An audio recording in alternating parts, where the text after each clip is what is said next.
ኢትዮጵያ የቤት ሰራተኛ የምታሰሩ የቤት እመቤቶች እኔ አሁን የተረዳሁት ማለት ለሰራተኛ ክፉ እግዚአብሔርን ነው የምላችሁ።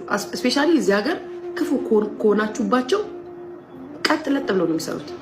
ቀጥ ለጥ ብለው እግዚአብሔር ምስክሬ ሊያ ወይኔ ለሰራተኛ እንዲያልሽ ምናምን ብላችሁ እንዳለ ሰላማዊ ሰልፍ ተሰልፋችሁ ተሳደቡ። ሀቅ ነው የምነግራችሁ። ምክንያቱም መጥፎ ቤት ግን ይበረክታሉ። ጋይስ ልብስ ብርድ ልብስ በእግር በእጅ የምታሳጥቡበት ቤት ሙሉ ልብስ አስወጥታችሁ ማለት በቃ እያፈጋችሁ የምታውላቸው ቤት ቀጥ ለጥ ብለው ነው የሚኖሩት። እግዚአብሔር ምስክር የምሬን ነው።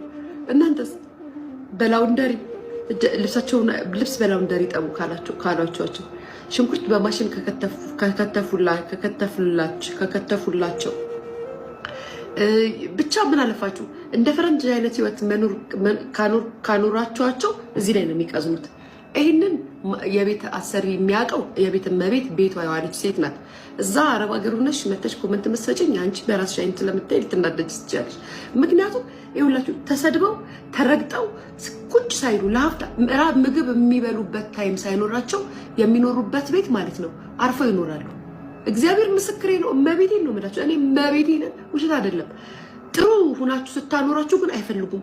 አይ ቲንክ ምን እንደሚያስቡ አላውቅም፣ ለምን እንደሆነ አላውቅም። ክፉ ስትሆኑባቸው ነው አርፈው የሚኖሩት። እኔ ስለማውቅ እኮ ነው። በጓደኛዬ ቤት አውቃለሁ።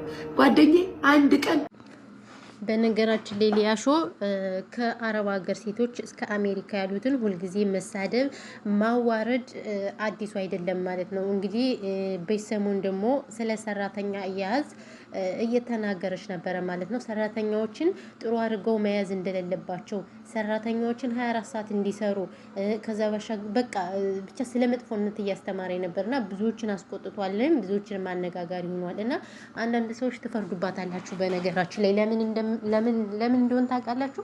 ምክንያቱም ሊያሾ ማለት ስራ የላትም እንደምታውቁት ማለት ነው። ስራ የላትም አይደለ? ስራ ፈትነች ተጎልታ ምግብ ስትበላ ነው የምትውለው። ላይ ብላይ ተቀምጣ ቲክቶክ ላይ ሰው ስትሳደብ ሰው ስታጠለጥል ነው የምትውለው። ለምን ሰው ካልተሳደበች? ምክንያቱም የዩቲዩብ ጥሮተኛ ስለሆነች። ጥሮተኛ ሰው ደግሞ እንደምታውቁት ወይ ዘርን ወይ ሃይማኖትን ወይ ብሔርን ከማዋረድ ውጭ ምንም ፋይዳ የለውም። ስለዚህ እሷ ደግሞ ካልተሳደበና ሌላ ነገር ካልሆነ ያው ቻናሏም ሆነ ቲክታከሯ አይታይላትም።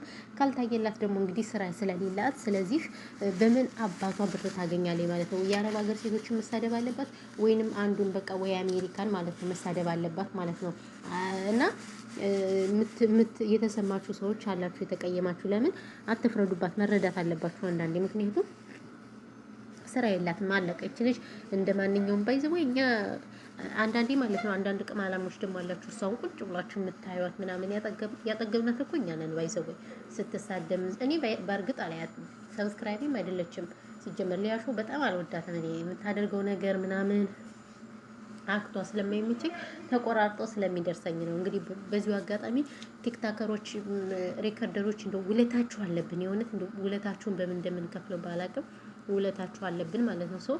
እና ተቆራርጦ ነው እንግዲህ እየቆራረጡ ሲያመጡት ያው ቲክቶክ ላይ ስክሮል ሳይ አገኛለሁ ማለት ነው። ስለዚህ እንግዲህ ወይዘሮ ሊያሾ እንግዲህ እጅግ በርካታ ነገሮችን ስትናገር ካየናት ሰነባብተናል። እንግዲህ ስራ የላትም ጋለሞታ ናት። ስለዚህ መተዳደሪያው ዩቲዩብ እና ያው ቲክታክ ስለሆነ ስለዚህ አትፍርዱባት ብዬ ነው ማስብ እንደኔ ማለት ነው።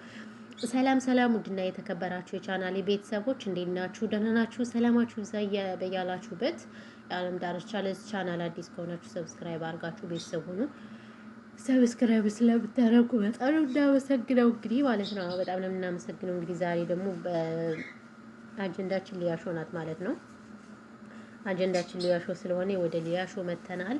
ሊያሾ እንግዲህ ምንድነው ስትል የነበረ ላይቭ ላይ ተቀምጣ እየበላች እየጠጣች እሷ መቼም ከሆድ አታልፍምና እንግዲህ ያው ሰራተኞችን ጥሩ አድርጋችሁ መያዝ እንደሌለባችሁ ሰራተኛ መጨቆን እንዳለባችሁ ነው ስትናገር የነበረ ማለት ነው። እንግዲህ ብዙዎች ተቆጥተዋል። እውነት ለመናገር ባይዘወይ አዲስ አይደለችም ሊያሾ ስትናገርም ሆነ ስትሳደብ እኮ አዲስ አይደለችም። አንዳንድ ሰዎች ልክ እንደ አዲስ ነገር ምናምን ሆናችሁ ትናገራላችሁ እንጂ የማትለው ነገር የለም። እሷ ከአሜሪካ እስከ አረብ ሀገር ከአረብ ሀገር እስከ ኢትዮጵያ ያሉ ሰራተኞች ስለምትናገር ስለዚህ አትፍረዱባት ነው የምልህ። እኔ አንዳንዴ አትፍረዱባት። ለምን ታውቃላችሁ?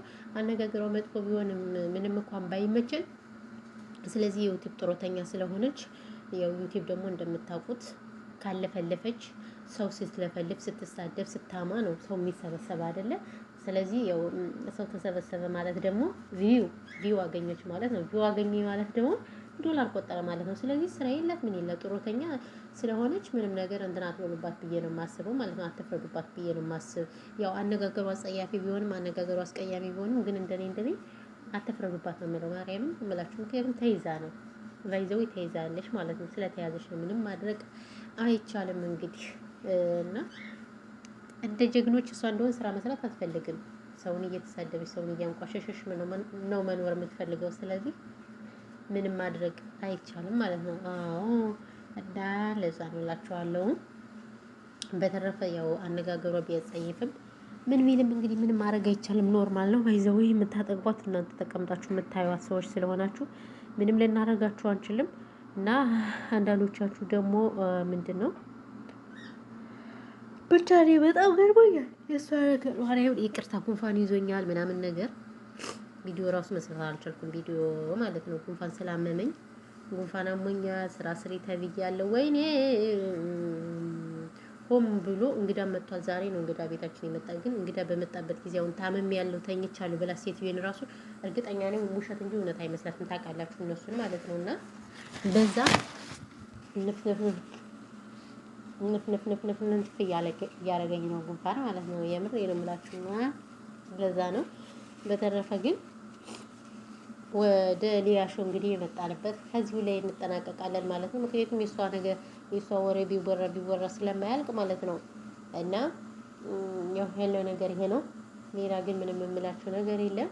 በተረፈ ግን ሁላችሁም እንግዲህ ያው ረመዳንም እየመጣ ነው ጋይሶች፣ የራሳችሁን ጠብቁ ማለት ነው። አዎ ረመዳን ወይኔ መጣ እንግዲህ እግዚአብሔር በሰላም ጀምረን በሰላም እንድንጨርሰው እግዚአብሔር እርዳን።